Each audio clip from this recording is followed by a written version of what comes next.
Hello, नमस्कार friends. कैसे हो? बढ़िया। आज के लेक्चर में हम चैप्टर 2 में डिटेलिंग में थोड़ा जाएंगे और जहाँ पे हम डायमेंशन एनालिसिस जो है उसके नेक्स्ट पॉइंट को आज हम पढ़ेंगे।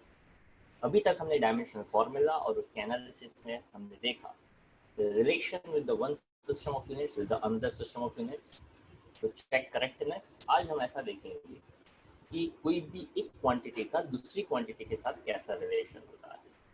अगेन उसके लिए आपकी रिक्वायरमेंट जो है वो रहती है डायमेंशनल फार्मूला आपको सही से सही तरीके से आना चाहिए। जितना आपको डायमेंशनल फार्मूला सही तरीके से आता होगा उतना आपको उसमें ज़्यादा बेनिफिट वो हो सकता है। ठीक है, तो आज वहाँ से थोड़ा सा आगे बढ़ते हैं। ओके, तो जो हमने लास्ट टाइम दो एनालिसिस पढ़े थे, आज हम तीसरा एनालिसिस पढ़ेंगे जो भी बहुत ही काम का माना जाता है, जिसको कहते हैं How can the method of dimensions be used to deduce a relation among the physical quantities? तो यहाँ पे करना बहुत ही सिंपल सा है आपको। Okay, quantities and explain it with the help of a suitable example. Okay, यहाँ पे ये ऐसा नहीं आएगा। ओके, जस्ट लाइक दिस और you can say like this. Okay, how can the method of dimensions be used to deduce a relation among the physical quantities? कैसे ये काम कर सकता है? And with the help of a suitable example. वैसे यहाँ पे एक एग्जांपल दिया हुआ है, वही एग्जांपल मैं थोड़े अलग तरीके से समझा देता हूँ। ओके, तो देखिए, क्वेश्चन की रिक्वायरमेंट पहले समझिए। जैसे आप कोई भी फॉर्मूला कहीं पे भी देखते हैं तो जैसे हमने कहा force is equal to mass into acceleration. Kinetic energy का फॉर्मूला आपने देखा हाफ mv²।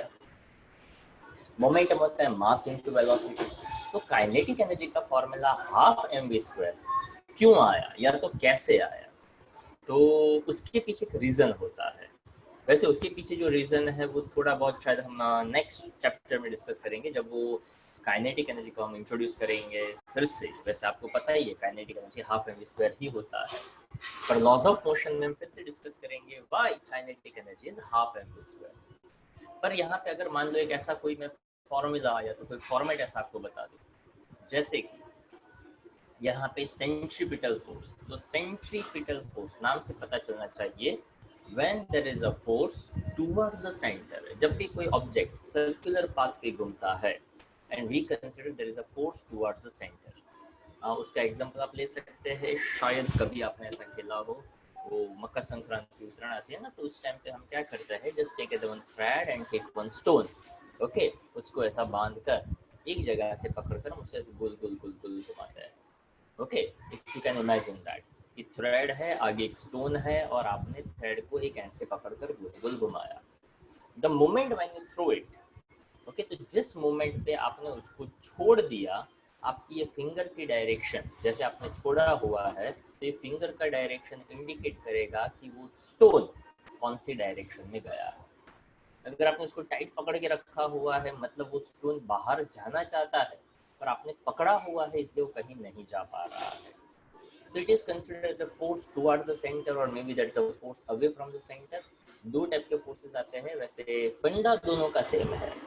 एक को कहते हैं फोर्स टुवर्ड्स द सेंटर, एक को कहते हैं force away from the centre, centripetal and centrifugal. पर यहाँ पे उसको दोनों का फॉर्मूला वैसे सेम होता है, तो मैं यहाँ पे ऐसा कहूँ, उसको शॉर्ट में ऐसे लिया, ऐसे जाता है। रिलेशन को मैंने शॉर्ट में लिखा है, रिलेशन बिटवीन, बिटवीन को भी शॉर्ट में लिख दिया। रिलेशन बिटवीन, ऐसे डिफरेंट को भी शॉर्ट में लिख सकता था पर लिख दिया पूरा। रिलेशन बिटवीन डिफरेंट क्वांटिटीज, ऐसा हमारा एक छोटा सा पॉइंट मैंने क्रिएट किया कि I want to find out relation between different quantities. तो यहाँ पे ऐसा कहा जा सकता है, फॉर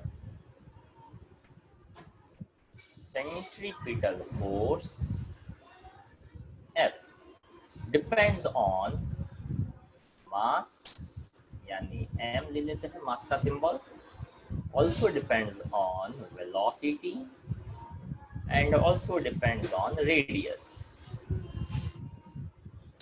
r। अब मास के ऊपर, वेलोसिटी के ऊपर और रेडियस के ऊपर डिपेंड करता है, पर किसके ऊपर कैसा डिपेंड करता है, डायरेक्ट है, इनवर्स है, स्क्वायर है, क्यूब है, हाफ है, क्या है, वो मान लेते हैं हमें नहीं पता है। तो उसको देखने का, उसको समझने का, उसको सॉल्व करने का एक यूनिफॉर्म तरीका होता है। ऐसा आप कोई भी फॉर्मूला के लिए कर सकते हैं। So here we consider that force is directly proportional to, यानी प्रोपोर्शनल का साइन दिया और जितनी भी क्वांटिटी है उसकी पावर हम एज्यूम कर लेते हैं, m raise to a, b raise to b, r raise to c। मान लो मैंने ऐसी पावर जो है वो एज्यूम कर दी। तो यहाँ पे ऐसा कहा जा सकता है कि कांस्टेंट ले लो कि अब डायमेंशनल फार्मूला से यूज करना है, तो m फॉर मास, मास का डायमेंशनल फार्मूला होता है m1 और उसकी पावर ले लिया a। v for velocity, velocity का डायमेंशनल फार्मूला है l1 t माइनस 1, उसके रेस टू ले लिया b। r is a radius, radius यानी डिस्टेंस, डिस्टेंस का डायमेंशनल फार्मूला होता है l1 that is raise to c। I hope इतना समझ में आया होगा। अब यहाँ पे क्या बताया था कि ये पूरा का पूरा जो डायमेंशंस बनेगा ना, which is equivalent to f dimensions. तो अब क्या करना है आपको, तो कि इस पूरी वैल्यू को f के डायमेंशंस के साथ आपको कंपेयर करना है। तो f यानी फोर्स, फोर्स का डायमेंशन फार्मूला, तो पहले फोर्स का फार्मूला सिंपल सा, mass into acceleration, kg metre per second square, और उसके हिसाब से उसका डायमेंशन फार्मूला बन जाएगा m1 l1 t minus 2 k। अब देखिएगा बहुत ही कॉमन सा मैथ्स, ओके, कि कोई भी पावर की पावर हो तो वो मल्टीप्लाई होती है। यहाँ पे m रेस टू 1 था और उसका भी पावर a है। वैसे a 1 जा a ऐसा कहते नहीं है, पर ऐसे मैंने सिर्फ मजाक में कहा कि a इंटू 1 करो तो होता है a ओनली। तो आप ऐसा कह सकते हैं m raise to a, l raise to 1 और उसका भी पावर है b, तो b और 1 का multiplication. So I can say that l raise to b, t raise to minus b, और यहाँ है l रेस टू c। अब इसको मैं प्रॉपर MLT के ऑर्डर में लिख दूँ तो सेम बेस हो, इस पावर को आप ऐड कर सकते हो। तो m raise to a, l raise to b plus c and t raise to minus b, जबकि इस साइड है m1 l1 t माइनस 2। यानी एक साइड भी MLT का पावर, दूसरी साइड भी MLT का पावर, दोनों साइड MLT की पावर दिख रही है। तो अब क्या कर सकते हैं, तो वहां पे आप एक लास्ट पॉइंट ऐसा कह सकते हैं, comparing powers of m, l and t। तो देखो जैसे जैसे मैं पावर कंपेयर करता जाऊंगा मुझे वैल्यू मिलता जाएगा कि a की वैल्यू 1 के साथ कंपेयर हो गई, ताकि m का पावर a भी है और m का पावर 1 भी है।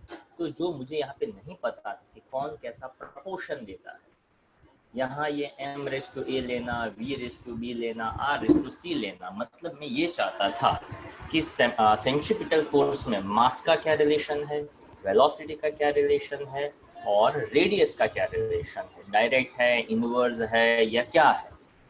तो मुझे ए बी सी फाइंड करना था। तो जैसे मैंने यहाँ पे कंपेयर करवाया तो ए का वैल्यू मुझे मिल गया 1, उसके बाद b प्लस सी भी बनता है 1। अब b और c दोनों मेरे लिए अननोन है, तो कोई बात नहीं। अब b का पावर या t raise to minus b है और ये माइनस 2 है, तो बस आपका काम हो गया, माइनस बी। ओके, तो माइनस बी और यहाँ पे बन जाता है माइनस 2, माइनस माइनस कैंसल, तो b का वैल्यू हो गया 2। अब a भी मिल गया, b भी मिल गया, c भी आपको मिल जाएगा।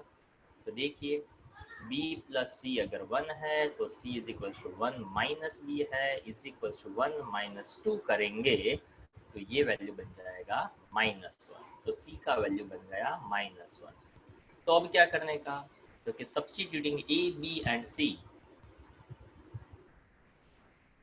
ओके, इसको आप चाहो तो इक्वेशन 1 ऐसा कह सकते हैं। ओके, तो अब आप क्या कर सकते हैं, तो क्या वहाँ पे आप वैल्यूज जो है वो प्लेस कर सकते हैं।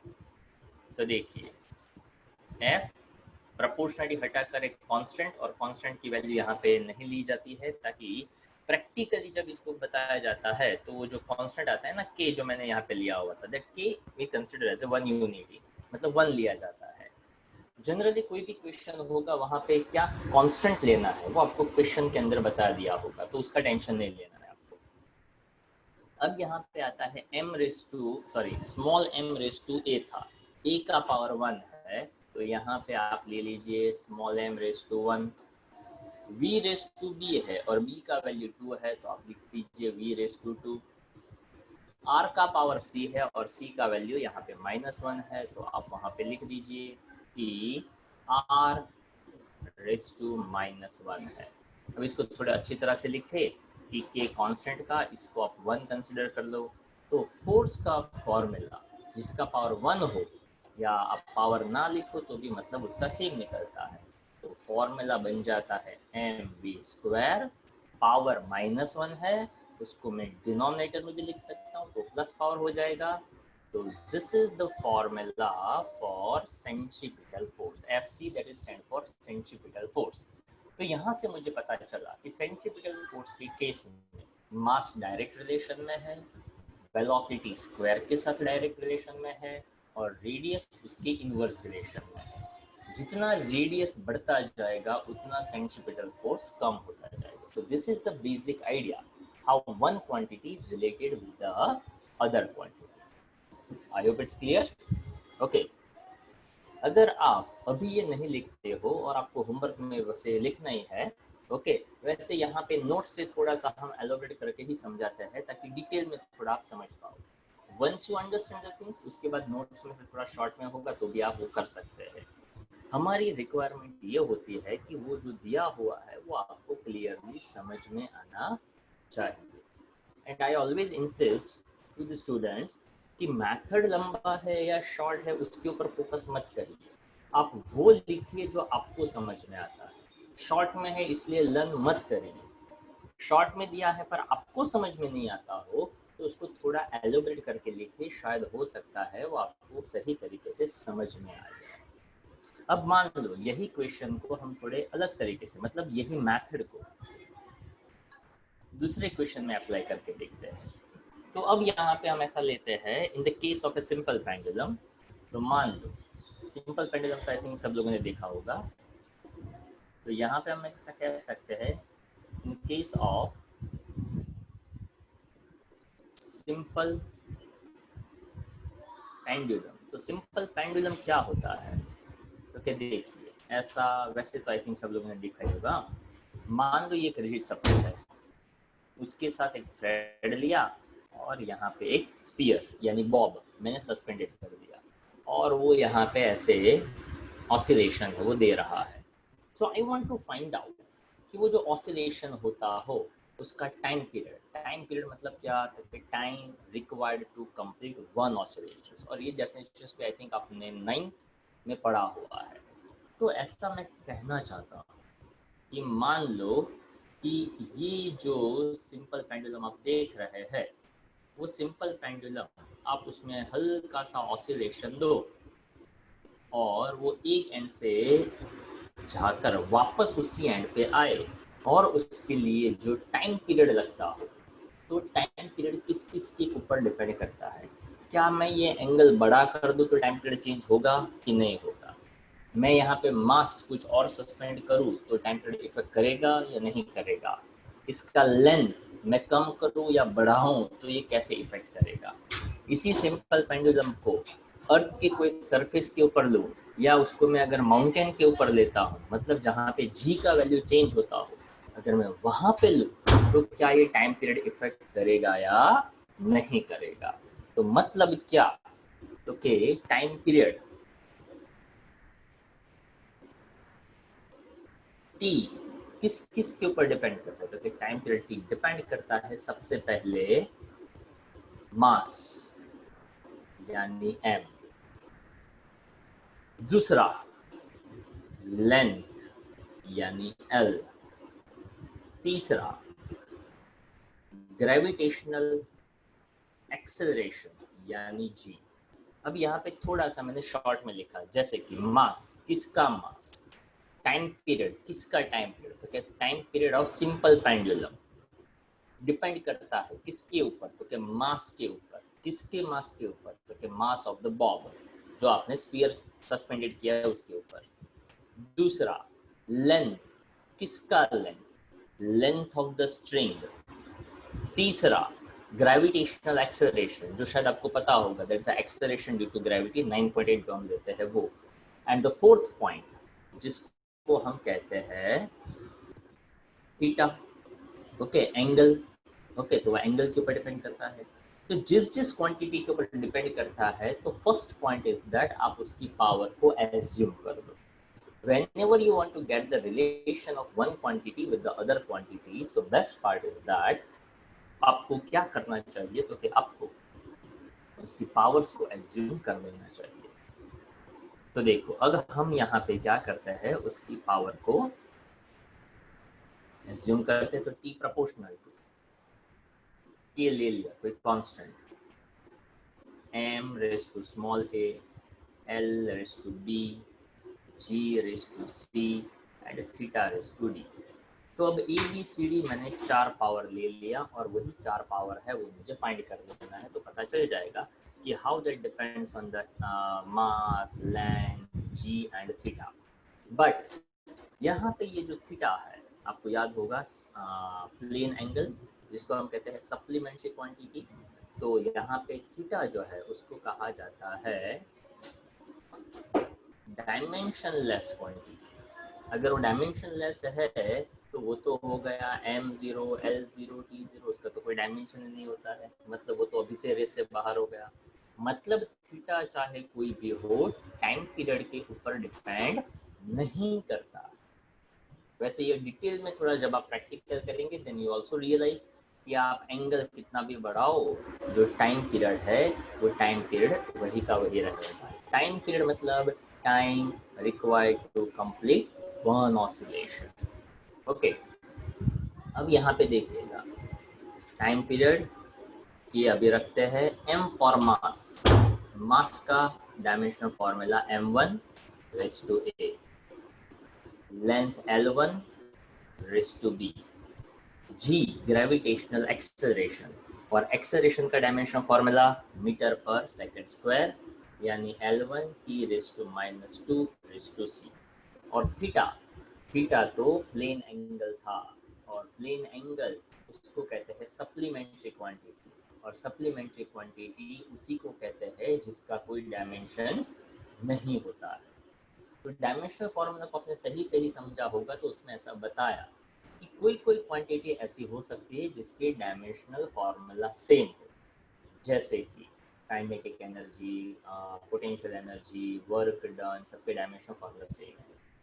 कोई क्वांटिटी ऐसा होगा जिसका यूनिट हो पर डायमेंशंस ना हो, जैसे कि प्लेन एंगल, सॉलिड एंगल, उसके यूनिट्स है रेडियन, टी रेडियन, और उसका कोई डायमेंशंस होता नहीं। पर कोई क्वांटिटी ऐसी हो जिसका डायमेंशनल फॉर्मूला हो, तो डेफिनेटली उसका यूनिट तो होगा ही होगा। डायमेंशनल फॉर्मूला हो और यूनिट ना हो ऐसा पॉसिबल नहीं। पर हाँ, यूनिट हो पर डायमेंशनल फॉर्मूला ना हो ऐसा हो सकता है, जैसे ये सप्लीमेंट्री क्वांटिटी में बनता हो वैसा। ठीक है, अब क्या, तो बस वही पुराना किस्सा, पावर टू पावर दिख रहा है, दिख रहा है, तो पावर टू पावर देखो और एमएलटी के ऑर्डर में उसको अरेंज कर दो। तो देखो इधर तो सिर्फ टाइम पीरियड था, तो जनरली टाइम पीरियड किस में आता है, तो जनरली टाइम पीरियड है वो सेकंड्स में आता है। तो टाइम पीरियड जैसे ही सेकंड्स में आता है तो उसका डायमेंशन फॉर्मूला बन गया m0 a0 t1 as it is. अब यहाँ से एक स्टेप में कंबाइन कर रहा हूँ, ध्यान से ऑब्जर्व करिएगा। m तो क्या भाई एक ही बार है, okay, m raise to a ले दो। l तो के 2 बार है, इधर से मिलता l रेज टू b, इधर से मिलता l raise to c, same base होता है, पावर को ऐड कर सकते हैं, तो क्यों ना इसको यहाँ से ही b प्लस c कर दिया जाए। t रेज टू -2c हो गया। अब इधर भी MLT आ गया, इधर भी MLT आ गया, तो जैसे हमने MLT देख लिया, तो यहाँ से पता चल जाएगा कि वो कैसे काम कर सकता है। तो यहाँ पे जैसे वो MLT आ जाता है, तो कहानी आपकी रिपीट करेंगे आप, comparing powers of M L and T. तो देखो किस्सा आपका क्लियर, ए इक्वल टू 0। मतलब एक और सरप्राइजिंग पॉइंट कि अगर मैं यहाँ पे बॉब की बजाय किसी को भी सस्पेंडेड कर दूँ वहाँ पे, तो उसके टाइम पीरियड को कोई इफेक्ट नहीं होता। ओके, समटाइम्स इट हैपन कि हमें ऐसा लग रहा है यार लेंथ एंगल बढ़ेगा तो क्यों नहीं बढ़ेगा। तो जैसा हम कहते हैं वैसा फिजिक्स नहीं काम करता। फिजिक्स जैसा काम करता है वैसा हमें अपने आप को सोचने के मजबूर करना पड़ता है और उन चीज़ों को एक्सेप्ट करना पड़ता है। जैसे कि हमने कहा ना कि ग्रेविटी है, अगर हम कहें कि ऑब्जेक्ट हर वक्त नीचे ही क्यों गिरे, ऊपर भी जाना चाहिए, जरूरी नहीं है और ऐसा नहीं हो सकता। हम कहते हैं वैसे नेचर नहीं फॉलो होता है, नेचर जैसा चाहता है वैसा हमें फॉलो करना पड़ता है। ये फिजिक्स है और उसमें हमने मैथ्स लगाया। दोनों ने अगर कहा कि एंगल के ऊपर टाइम पीरियड नहीं फॉलो हो रहा है तो बात खत्म हो गई। अलग अलग एक्सपेरिमेंट करो, लैब में जाओ, अलग अलग एंगल लेकर देखो और चेक करो क्या टाइम पीरियड के लिए एंगल ने कोई मैटर किया। You will find it no, उसने कोई मैटर नहीं किया। अगर यहाँ से फॉर्मूला ऐसा कहता है कि आप मास कुछ भी लगा दो टाइम पीरियड वही का वही रहेगा, तो मास कुछ भी लगा कर चेक करो। वैसे हम तो नहीं कर सकते, पर साइंटिस्ट ने किया और उसको यही पॉइंट पता चला कि हाँ यार टाइम पीरियड की जब बात करते हैं तो वहाँ पे मास डिपेंड नहीं करता है। क्यों?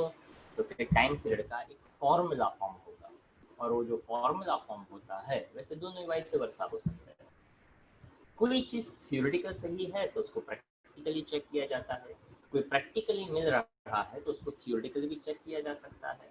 तो दोनों से यहाँ पे पता चलता है कि ये वैल्यू यहाँ ए 0 देता है, मतलब मास के ऊपर टाइम पीरियड डिपेंड नहीं करता है। अब यहाँ पे L की पावर ले लो, तो L का पावर है B प्लस सी और वो भी मिला 0, ताकि ये A हो गया, B प्लस सी का वैल्यू 0 हो गया। T की पावर में -2c इज इक्वल्स टू 1, तो C का वैल्यू बन गया -हाफ। चलो एक वैल्यू मिला। अब C का वैल्यू -हाफ है, उसमें B ऐड करो तो 0 हो जाता है। तो आइडिया बहुत ही क्लियर सा, B इक्वल टू -c, और C क्या है -हाफ, तो B क्या बन गया +हाफ। तो B हो गया +हाफ और C हो गया -हाफ। किसी का भी पावर हाफ हो उसको आप रूट के साथ लगा सकते हैं। तो here your formula is ready. तो देखो इसको अगर मैं फिर से इक्वेशन 1 कहूं और आप यहाँ पे ऐसा कह दो, substitute these values in equation 1। तो यहाँ पे k का वैल्यू आपको लेना है, ये जो k है ना वो यहाँ पे एक वैल्यू दिया हुआ है कि आपको क्या लेना है। k का वैल्यू यहाँ पे लेना है 2 पाई, वो प्रैक्टिकली दिया हुआ है। तो जैसे मैंने कहा था ना कि जहाँ कुछ लेना होगा वो वहाँ पे बता जाएगा। तो काफ़ी सारे पॉइंट्स प्रैक्टिकली चेक किए जाते हैं और उसके बाद थ्योरी में स्टूडेंट्स को बताया जाता है। तो k का वैल्यू हुआ 2 पाई, मास का पावर 0, तो 0 anything raise to 0 that is 1। L raise to b है, b का पावर हाफ है। G रेज़ टू c है, c का पावर -हाफ है। तो T is equals to 2 pi, L ऊपर G नीचे और दोनों का पावर हाफ है। किसी का भी पावर हाफ हो तो उसको आप रूट में ऐसे लगा सकते हैं। तो टाइम पीरियड का फॉर्मूला बन गया T is equals to 2 pi under root L by G। So this is the relation of time period of simple pendulum with the length and gravitational acceleration. Okay, चलो I hope यहाँ तक समझ में आया होगा। Okay, अगर किसी को डाउट हो तो आप यहाँ पे ऐसा पूछ सकते हैं। ओके, तो जनरल आइडिया यहाँ पे आई होप आपको आया होगा। If you have any doubt you can ask. Okay, because it's very simple. जब भी आपको एक क्वांटिटी का दूसरी क्वांटिटी के साथ रिलेशन निकालना हो तो सिंपलेस्ट पार्ट पावर एज्यूम करो, सेकंड पार्ट, सही सही डायमेंशनल फॉर्मूला लगाओ। तीसरा पॉइंट, एक साइड एमईटी देखो, दूसरी साइड एमईटी देखो, और उसके बाद उसको सिंपल तरीके से आप सॉल्व करो, तो आपको उसका आंसर है वो मिल जाता है। क्लियर? तो जनरली जो भी क्लास में डिस्कस हो, वैसे ये सभी पॉइंट्स ऐसे है कि नोट्स में हो ऐसा जरूरी नहीं। This is for the class work, तो आपको इसका स्क्रीनशॉट वो ले लेना चाहिए, ताकि होमवर्क में आपको ये क्लास वर्क भी करना पड़ता है। ओके, तो आपको जहाँ जहाँ ज़रूरत पड़े वहाँ वहाँ पे आपको इसका स्क्रीनशॉट वो लेते जाना। I hope it's clear. इसका स्क्रीनशॉट ले लीजिएगा, या तो आप इसको लिख लीजिएगा, पर अभी आप शायद इसको नहीं लिख सकते, तो बेटर थिंग इज दैट आप इसका स्क्रीनशॉट ले लो, बाद में आपको लिखना पड़ेगा। अब यहाँ पे देखते हैं आगे का जो पोर्शन था।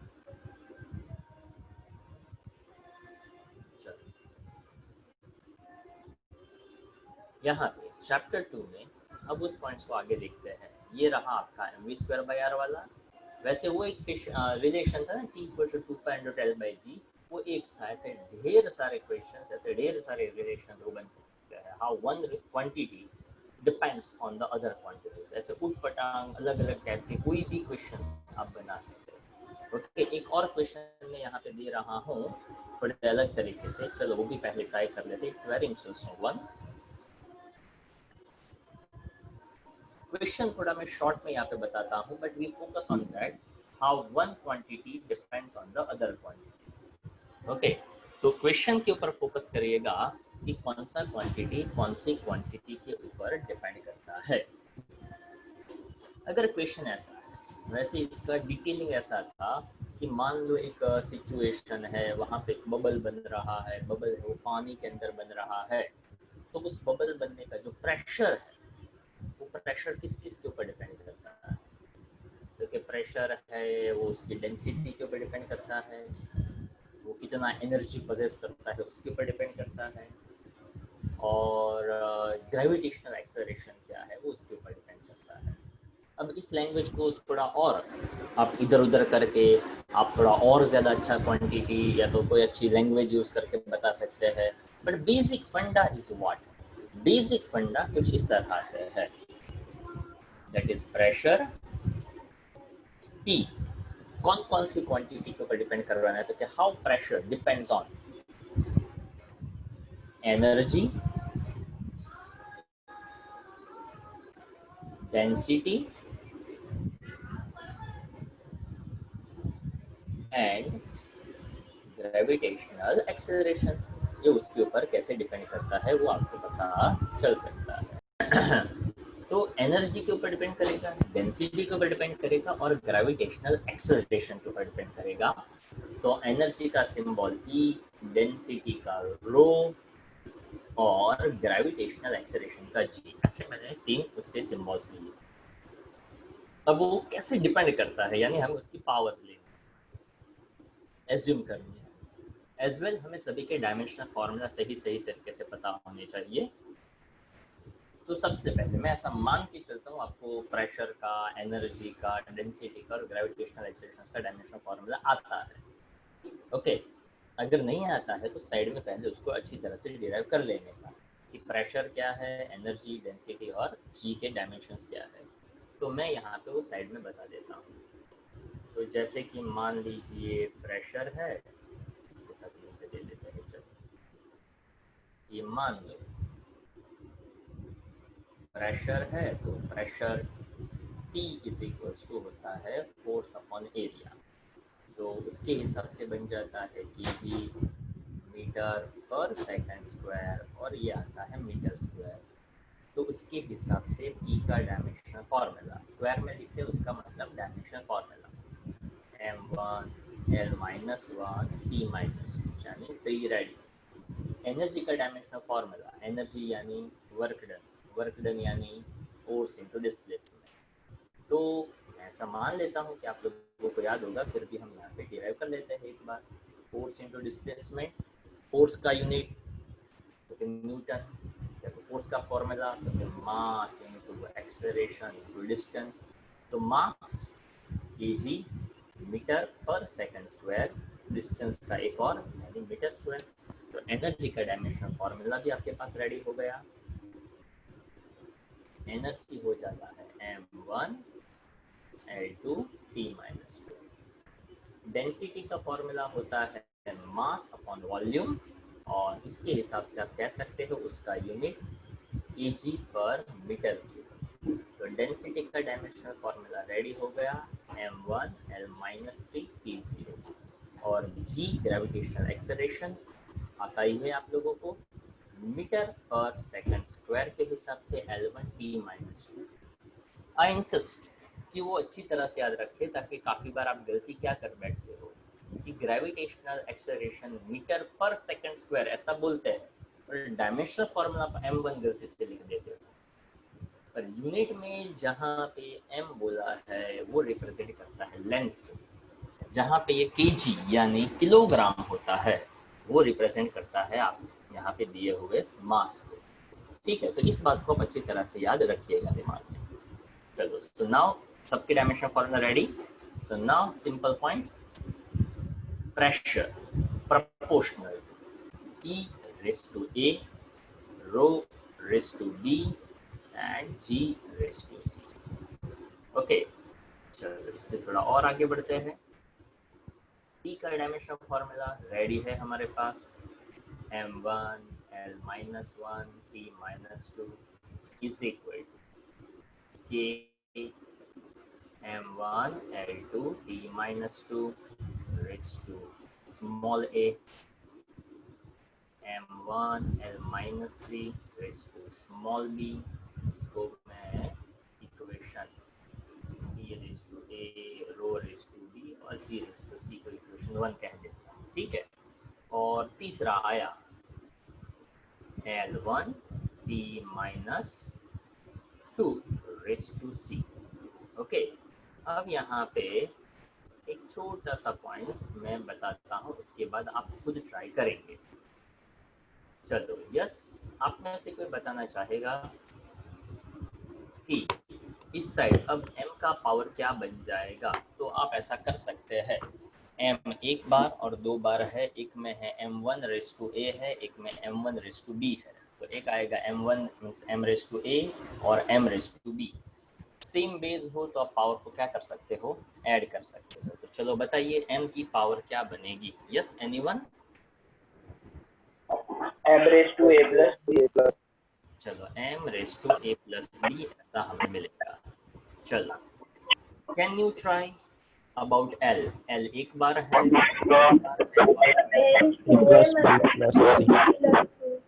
m रेस टू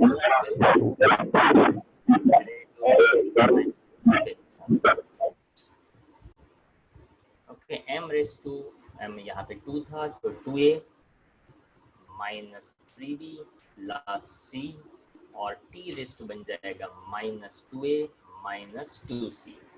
ओके, ऐसा बन गया m का, l का, और इस तरह से m का, l का और t का तीनों का वैल्यू मिल चुका है। इधर है m1 L1 T-2। अब इतना आने के बाद क्या करना है? क्योंकि कंपेयरिंग द पावर्स। तो चलो, अब आगे का पोर्शन आप खुद ट्राई करिए। अभी रफ में आप इतना लिखकर ABC को फाइंड करिए। चलो देखते हैं कौन इसको इजीली सॉल्व कर पाता है।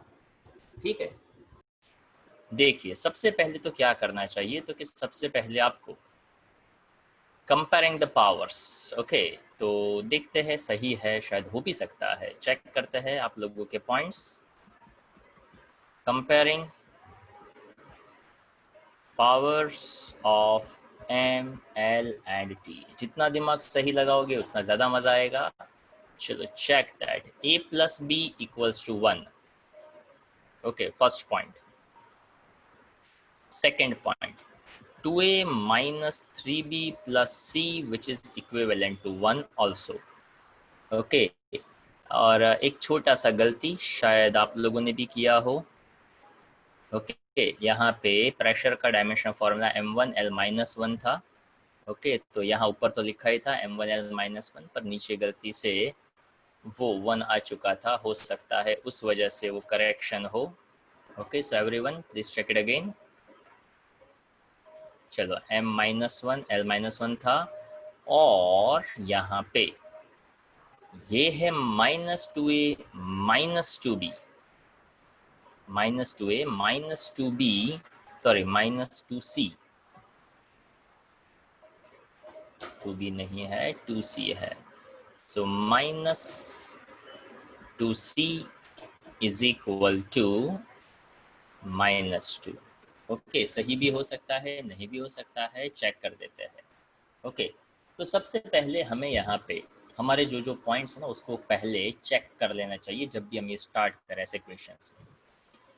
तो सबसे पहले हमने कहा प्रेशर, तो कि प्रेशर का डायमेंशनल फॉर्मूला क्या हमने सही तरीके से निकाला या नहीं। प्रेशर का मतलब होता है force upon area, force upon area यानी KG metre per second square upon metre square, यानी 1 मीटर मीटर कैंसल, तो ये बनता है m1 l-1 t-2, that's right. Second point, energy density and gravitational acceleration, तो energy m1 l2 t-2, yes that is right. Density m1 l-3, that is also right. And g m0 l1 t-2, that is also right. अगर ये सब कुछ सही है और अगर हम सही मैथ्स लगाएंगे तो अभी आपने जो जो फीडबैक दिए उसमें से, ताकि सबके अलग अलग आंसर्स आ रहे थे, तो इतना तो तय है कि एटलीस्ट कोई सही है कोई गलत है। ओके, और हो सकता है काफ़ी लोग सही है और कुछ कुछ गलत। Okay, so I just check it again. चलो यहाँ पे वेरियस आंसर्स जो है वो मिल रहा है, बट कोई बात नहीं, चलो हम अपने हिसाब से ट्राई करते हैं। m1 l-1 t-2 आ गया, m1 l2 t-2 था, m1 l-3 rays to b था और l1 t-2 rays to c था। तो m का पावर a और b, a plus b equals to 1, first point correct. 2a minus 3b plus c, that is equals to -1, that is also right. -2a minus 2c is equals to -2a minus 2c, that is equals to -2। तो यहाँ पे मिल जाता है -2a minus 2c is equals to -2। तो बस अब यहाँ पे हम अपने हिसाब से हल्का हल्का सा ही आइडिया लगाना चाहते हैं। a प्लस b 1 है, यहाँ से -2 कॉमन निकाल दो, तो a प्लस सी बन जाएगा -2, तो a plus c is equals to, इधर भी -2 इधर भी -2, यानी ये बन गया 1। ओके, अब क्या करना है, क्योंकि यहाँ पे a प्लस सी है, क्या कहीं पे उसका यूज हो सकता है या नहीं हो सकता है। तो अगर आपने इतना किया है, a प्लस बी 1 है, 2a minus 3b plus c equals to -1 है और a plus c equals to b 1 है, और उसके हिसाब से आपने तीनों इक्वेशंस को सॉल्व किया हो, तो जो भी आंसर है वो आपका आंसर राइट ही समझा जाएगा। ओके, तो अब यहाँ पे a, b और c क्या आता है, मेरे लिए वो इम्पोर्टेंट नहीं है। मेरे लिए कंपैरिजन जो है वो इक्वेशंस का सही हो, दूसरा मैथ्स का प्रॉपरली यूज कर सको। जैसे यहाँ पे a का वैल्यू मैं 1 माइनस सी ले लूँ, यहाँ पे 1 माइनस सी कर दूँ, तो यहाँ पे जो भी रिलेशन मिलेगा वो b और c का मिलेगा। या तो फिर ध्यान से सुनिए मैं क्या कह रहा हूँ, कैसे सॉल्व कर सकते हैं इक्वेशन को, क्योंकि ये इक्वेशन a और c का है, ये a और b का है। अगर मान लो मैं यहाँ पे ऐसा कह दूँ b equal to 1 minus a, b की जगह पे मैं 1 माइनस a कर दूँ ना, तो ये पूरा इक्वेशन किस ऑर्डर में हो जाएगा, a और c के ऑर्डर में हो जाएगा, तो ये भी a और c के ऑर्डर में हो जाएगा। फिर से दोनों को कंपेयर कर दो, कोई एक वैल्यू को एलिमिनेट कर दो, और उस वैल्यू को एलिमिनेट करने से आपको a या तो c दो में से एक मिल जाएगा। उस वैल्यू को फिर से आप यहाँ पे इसी इक्वेशन में डाल दो, तो फिर से आपको बाकी का जो दूसरा वैल्यू बचा है वो मिल जाएगा। a जो मिला होगा उसको आप b की वैल्यू में डाल दो 1 माइनस a में, तो आपको b भी मिल जाएगा। पर यहाँ पे सबके आंसर्स थोड़े अलग अलग थे, तो I insist just write again, and if you are confirm कि हाँ ये इक्वेशन और ये इक्वेशन सही है, तो आपके आंसर्स सही ही माने जाएंगे। हाँ बोलिए सर। मैंने ऐसे अभी ट्राई किया, answer a equal to 1/4, b और c 3/4 आ रहा है। मैंने क्या कहा सर मुझे भी वही आ रहा था, लेकिन वो लेंथ में मैंने 1 लिया था तब, अभी -1 है, इसीलिए चेंज होगा आंसर। कोई बात नहीं, इट्स इट्स ओके, रिलैक्स। तो भाई मैं वही कह रहा हूँ। ओके, जनरली आपका 10th स्टैंडर्ड तक का पैटर्न और 11th 12th का फिजिक्स का पैटर्न अलग होता है। जनरली व्हाट वी प्रेफर कि आंसर हम साचो જ આવવો જોઈએ, it's okay, relax. 11th 12th physics ये कहता है मेथड सही हो जाए। ओके, अगर मान लो मैंने एनर्जी की बजाय फोर्स कर दिया तो क्या वो 1/4 3/4 पे पड़े रहोगे? ओके नहीं। डेंसिटी की बजाय मैंने कुछ और क्वांटिटी दे दिया तो क्या वो मैटर करेगा कि 1/4 आया 3/4? नो, व्हाट मैटर्स, मैटर करता है यहाँ पे मैंने ये रैंडम क्वांटिटी लिया। उसी तरह से फिर से अगर यही रैंडम क्वांटिटी में चेंज कर दूं तो क्या चेंज हो सकता है? क्या सबके सही सही डायमेंशंस अपने को पहले पता होने चाहिए जो यहाँ पे दिए हुए हैं? तो क्या फर्स्ट स्टेप क्लियर। दूसरा, सबकी पावर एज्यूम करनी है तो क्या वैल्यूज प्रॉपरली रखनी है तो क्या उसके बाद पावर को प्रॉपरली कंपेयर करना है तो क्या कंपेयर करने से इक्वेशंस प्रॉपरली सॉल्व होने चाहिए तो क्या बस खत्म हो गई बात। तो फिजिक्स क्या था? तो फिजिक्स था डायमेंशनल फॉर्मूला हर क्वांटिटी का कैसे बनता हो। दूसरा फिजिक्स क्या था? तो कि कैसे क्वांटिटी को आप एज्यूम करते हैं उसकी पावर्स को। और तीसरा और आखिरी फिजिक्स का पॉइंट, जब आप उसको इक्वेट करते हो तो डायमेंशनली एक फॉर्मेट में आ जाता है एमएलटी इधर और एमएलटी इधर, और उसी के हिसाब से अब आपका सिंपल सा मैथ्स रहता है जस्ट कंपेयरिंग द पावर्स। और वो जस्ट कंपेयरिंग द पावर्स यानी वहाँ पे हल्का फुल्का सा मैथ जो आप प्रीवियस स्टैंडर्ड्स में पढ़ चुके हैं वैसा यहाँ से आपको पता होना चाहिए। उसके बाद आपका ABC चाहे कोई भी हो कोई फर्क नहीं पड़ता है। अगर आपका मैथ्स सही है 5th 6th and 7th standard का तो आपको सही आंसर मिलेगा ही मिलेगा। 1/4 मिले या 0 मिले या 1 मिले कोई फर्क नहीं पड़ता है। और उससे मुझे तो वैसे भी कोई लेना देना नहीं है कि आपका एग्जैक्ट आंसर क्या है, सही आंसर क्या होना चाहिए। So relax.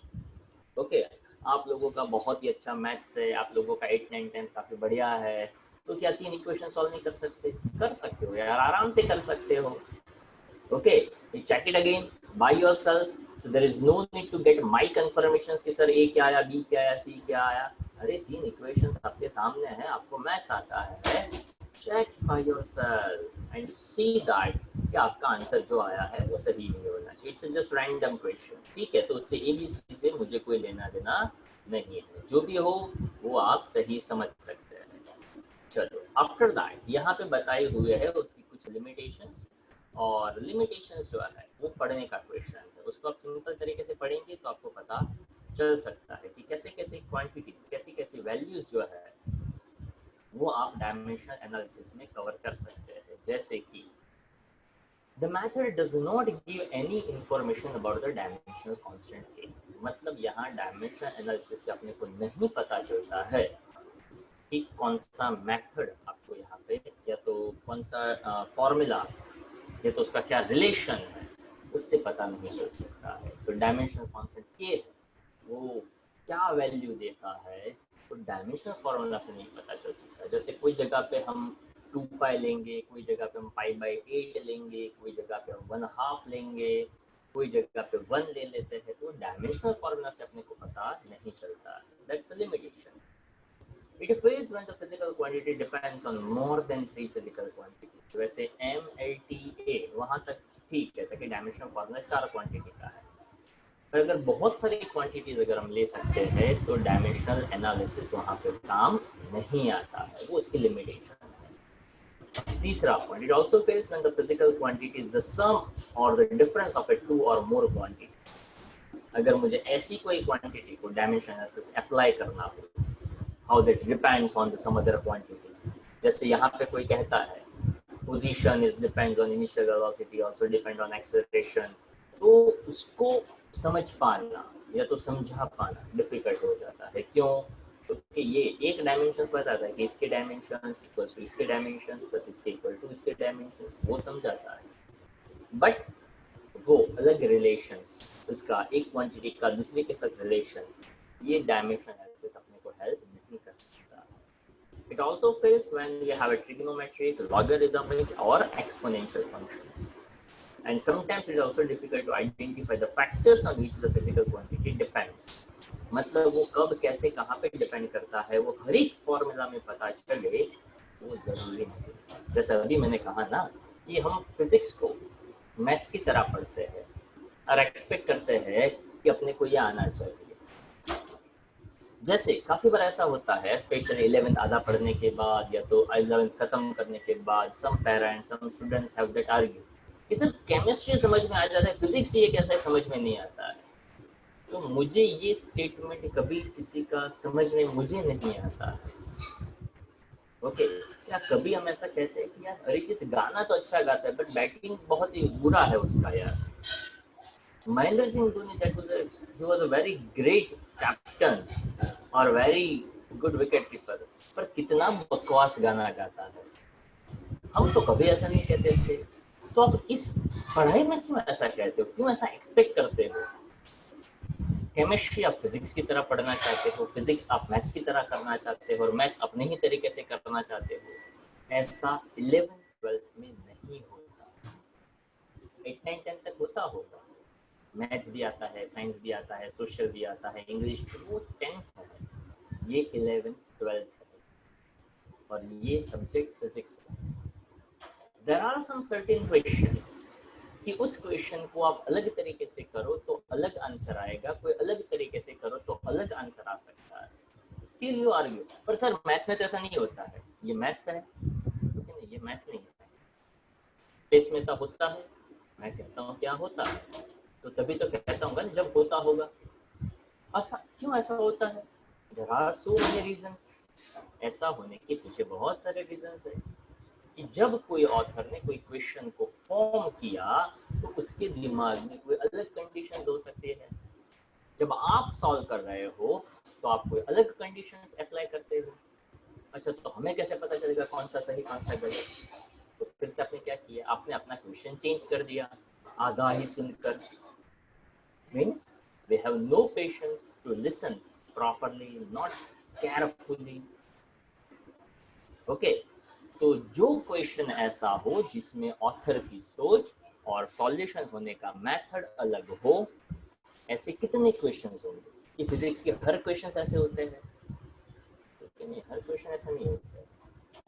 अच्छा, अपने को कैसे पता चलेगा कौन सा सही कौन सा गलत? जहाँ से वो क्वेश्चन देखोगे आपकी मेथड में, ऑथर की मेथड में कोई डिफरेंस होगा, वो करने के बाद आपको पता चल जाएगा कि अच्छा इसमें ऐसा नहीं ऐसा करना था। फिर से आप क्वेश्चन चेंज कर दोगे, पर सर एग्जाम में ऐसा है तो हम क्या करेंगे? फिर से आपने विदाउट पेशेंस आपने फिर से क्वेश्चन अरेज कर दिया।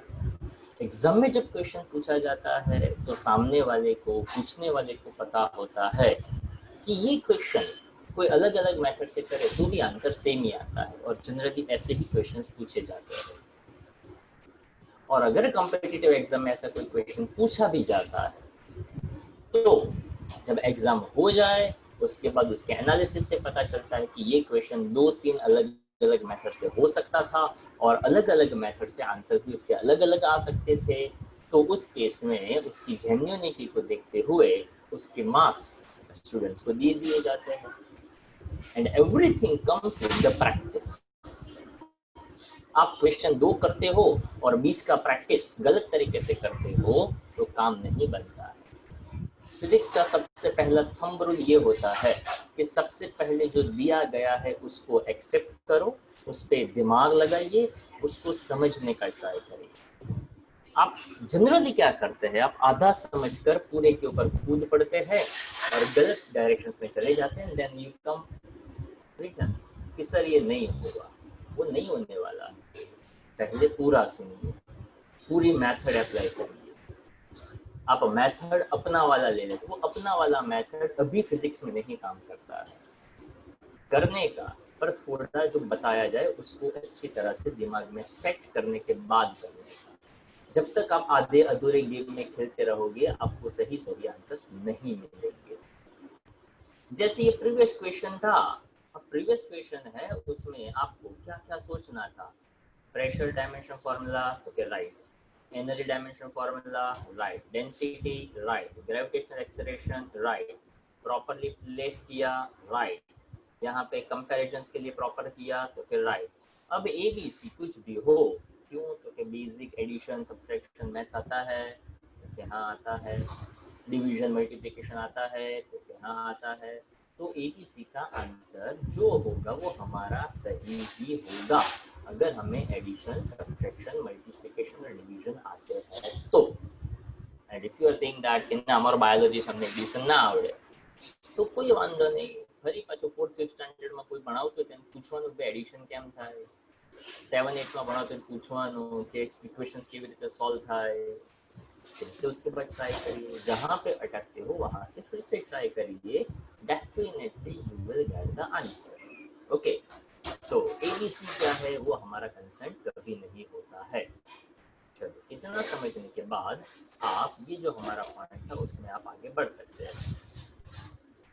दिस 17 एंड 18 जो ऑलरेडी बहुत ही सिंपल से और छोटे छोटे पॉइंट है, शायद हो सकता है आपने केमिस्ट्री में भी इसको पढ़ा हो। That's some rules about significant figures and round of value. Significant figures और round of value जो है उसके बारे में आपको पता होना चाहिए। जैसे कि 199 we say it's equivalent to 200, 3.99 we consider also it's equal to 4. Okay, अगर मान लो मेरा मन किया और मुझे लगा कि मुझे किसी के बैंक अकाउंट में, मुझे उसके ऊपर प्यार आया, मैंने कहा कि मैं तेरे बैंक अकाउंट में इतने पैसे डिपॉजिट कर रहा हूँ, और डिपॉजिट करने से पहले मैंने उसको दिखाया ये, और डिपॉजिट करने से पहले मैंने कहा ओह सॉरी एक पॉइंट लगाना भूल गया था। ओके, और बाद में मैंने उसके अकाउंट में डिपॉजिट कर दी। तो आई डोंट थिंक सो वो देखकर जितना खुश हुआ होगा वो डिपॉजिट होने के बाद उतना खुश होगा। क्यों? क्योंकि डेसिमल पॉइंट जैसे यहाँ पे लगाया इसका पूरा का पूरा मतलब चेंज हो गया। इन सभी जीरोस की कोई वैल्यू नहीं रही ताकि डेसिमल पॉइंट यहाँ पे आ जाए। अच्छा है यहाँ पे आया, अगर 1 के आगे लगा था तो और भी मतलब चेंज हो जाता। तो उसी बेस पे यहाँ पे सिंपल सा आइडिया है वो लिया जाता है, कैसे कोई क्वांटिटी का सिग्निफिकेंट नंबर से वो लिया जाता है। तो आपको ये जो भी पॉइंट्स है वो आप सभी के सभी पॉइंट्स आप एक बार लिखेंगे तो आपको परफेक्ट पता चल जाएगा, ताकि ये पूरा का पूरा आइडिया जनरली आपने केमिस्ट्री में भी शायद लिया होगा। वैसे ये पढ़ने वाला टॉपिक है, पढ़ेंगे तो पता चल जाएगा। वैसे उसका डिस्कशन हम नेक्स्ट लेक्चर में जरूर करेंगे। ओके, अभी के लिए यहाँ पे ये 17th भी आप पढ़ेंगे और 18th भी आप पढ़ेंगे, रीडिंग वाला क्वेश्चन है, और 19th भी आप करेंगे। ओके, तो 19 तक के जो क्वेश्चंस है, तो 19, 18, 17, 16, 15, ओके, जहाँ से आज हमने क्वेश्चन स्टार्ट किए। तो आपका जो होमवर्क है, आज लेक्चर हम यहाँ तक रखेंगे। जो आपका होमवर्क है उसमें क्वेश्चन नंबर 15, 16, 17, 18 एंड 19 ये सभी क्वेश्चंस आप एक बार लिखेंगे 1 टाइम। ओके, नोट्स में से, प्लस आपने इसकी स्क्रीनशॉट जो है वो लिए होंगे। ओके, और आप ओके, स्क्रीनशॉट ना लिया हो तो ले लीजिएगा। ये जो क्वेश्चन है F = mv²/r, ओके, ये आप एक बार लिखेंगे। उसके बाद दूसरा जो क्वेश्चन है नेक्स्ट, सिंपल पेंडुलम वाला, in case of simple pendulum, okay, वो आप एक बार लिखेंगे। और ये जो क्वेश्चन है relation of pressure, energy, density and gravitational acceleration, just it's a random question. Okay, एक बार पूरा सॉल्व करेंगे तो आपको काफ़ी कुछ उसमें से पता चल जाएगा।